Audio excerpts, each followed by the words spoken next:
అల్ Qaeda ఉగ్రవాదులు ప్రధాని మోడీని చంపేందుకు కుట్ర చేశారా? ప్రధానినే కాదు మరో 22 మంది రాజకీయ నాయకులను కూడా టార్గెట్ చేశారు అంటోంది జాతీయ దర్యాప్తు సంస్థ. మదురైలోని వివిధ ప్రాంతాల్లో దాడులు జరిపిన ఎన్ఐఏ ముగ్గురు ఉగ్రవాదులను అరెస్టు చేసింది.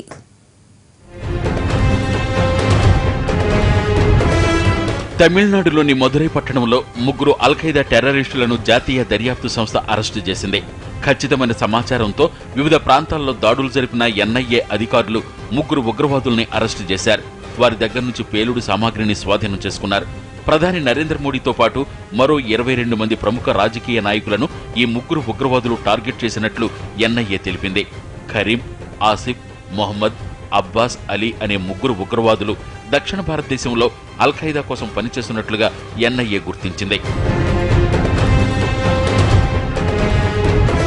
ఆంధ్రప్రదేశ్, కేరళ, కర్ణాటకలోని కోర్టు ప్రాంగణాల్లో వీరు గతంలో పేలుళ్లకు పాల్పడ్డారు. ఈ ఏడాది ఏప్రిల్ 7న చిత్తూరు జిల్లా కోర్టు ఆవరణలో, జూన్ 15న కేరళ కొల్లం కోర్టు ప్రాంగణంలో వీరు పేలుళ్లకు పాల్పడ్డారు. అలాగే ఆగస్టు 1న కర్ణాటకలోని మైసూర్ కోర్టులో, సెప్టెంబర్ 12న నెల్లూరు దగ్గర, ఈ నెల 1న కేరళ మల్లప్పురం కోర్టు ప్రాంగణంలో పేలుళ్లు జరిపారు. ఈ పేలుళ్లలో ప్రాణనష్టం లేకపోయినా కొందరు గాయపడ్డారు. మైసూర్ పేలుడు కేసును ఎన్ఐఏ హైదరాబాద్ బృందం దర్యాప్తు చేసింది.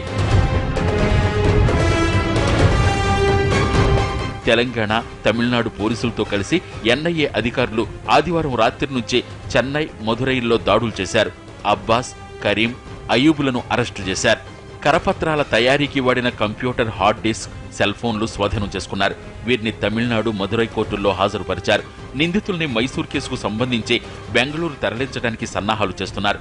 లోతుగా విచారించడానికి కస్టడీకి కోరుతూ కోర్టులో పిటిషన్లు వేయనున్నారు. ఇదే ముఠాకు చెందిన హకీం, దావూద్ సులేమాన్ల కోసం నిఘా, పోలీసుల బలగాలు గాలిస్తున్నారు.